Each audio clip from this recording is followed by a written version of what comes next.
Hello friends, welcome back to this channel.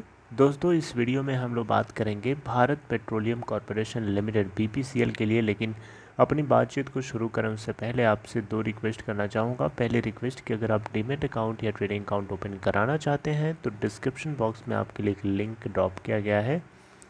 दूसरी request ये है कि अगर आप इस चैनल को फर्स्ट टाइम देख रहे हैं तो सब्सक्राइब करके बेल आइकन को हिट कर लीजिए ताकि आपको सारी की सारी वीडियोज़ की नोटिफिकेशन मिलती रहे। दोस्तों, बीपीसीएल लिमिटेड के अंदर अगर आप देखें तो लास्ट ट्रेडिंग सेशन में जो कुछ हुआ उसको हम डिस्कस नहीं करेंगे।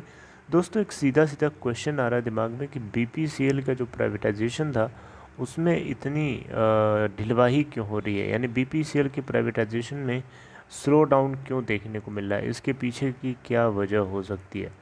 तो दोस्तों, आप लोगों को बताना चाहूँगा बीपीसीएल के अलावा आपको पता होगा दो सरकारी बैंक्स और एक इंश्योरेंस कंपनी, इन सभी को प्राइवेटाइज करने की बात चल रही थी। इसके अलावा आईडीबीआई बैंक के अंदर भारत सरकार स्टेक सेल करना चाहती है। कम्प्लीटली जो मैनेजमेंट कंट्रोल है वो किसी प्राइवेट कंपनी के हाथ में देना चाहती है। लेकिन ये सब कुछ अचानक नहीं हो सकता। इस बीच में सब कुछ स्लो क्यों पड़ गया? हम स्पेसिफिकली यहाँ पे बात कर रहे हैं बीपीसीएल यानी भारत पेट्रोलियम कॉरपोरेशन लिमिटेड, जिसको बेच करके भारत सरकार लगभग 6.9 बिलियन डॉलर का अमाउंट यहाँ पे एग्रीगेटेड कलेक्ट कर सकती है। और ये जो अमाउंट है हम इसको 7 बिलियन डॉलर बोलने तो कुछ गलत नहीं होगा।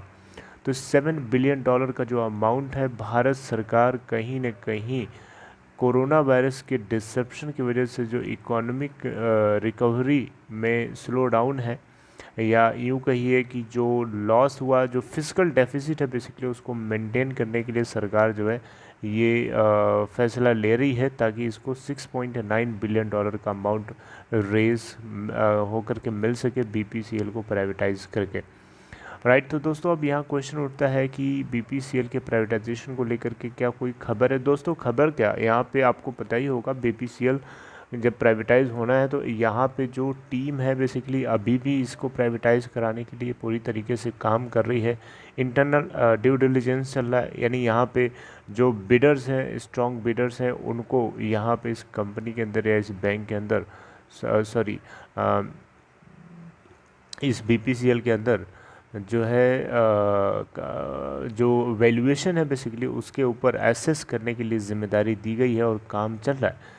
लेकिन यहाँ पे एलआईसी, आपको पता है life insurance corporation of India, देश का सबसे बड़ा लाइफ इंश्योरर, एक आईपीओ ले आ सकता है। तो अभी बेसिकली सरकार का जो ओरिएंटेशन है पूरी तरीके से इसी के ऊपर है। भारत सरकार बीपीसीएल के अंदर 53% की हिस्सेदारी ओन करती है, जिसको बेच करके लगभग 515 बिलियन रुपीज़ यानी 6.9 बिलियन डॉलर का अमाउंट, तकरीबन 7 बिलियन डॉलर का अमाउंट रेज कर सकते हैं। राइट। या भी ये स्टॉक प्राइस के ऊपर नीचे बढ़ने या कम होने से ये वैल्यूएशन भी ऊपर नीचे होता रहता है। 6.9 बिलियन डॉलर 7 बिलियन डॉलर हो जाएगा थोड़ा सा प्राइस अगर ऊपर उठेगा तो दोस्तों, इसको लेकर के आगे क्या स्टेप लिया जाता है वो हम डिस्कस करेंगे आगे की वीडियोस में।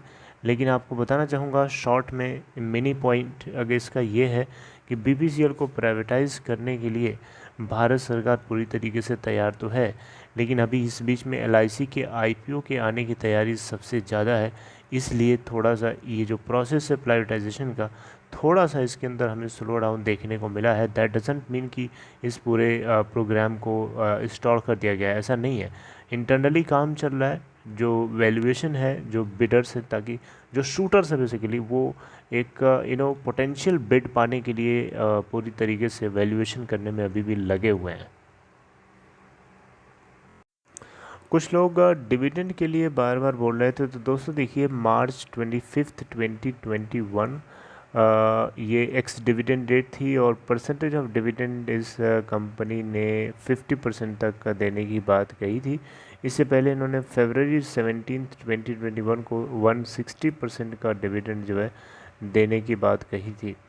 राइट। यहाँ पे अगर आप देखें तो इनके बोर्ड की मीटिंग लास्ट टाइम हुई थी मई 26, 2021 को। ऑडिटेड रिजल्ट इन्होंने पोस्ट किया था और फाइनल डिविडेंड के बारे में हालांकि बताया था।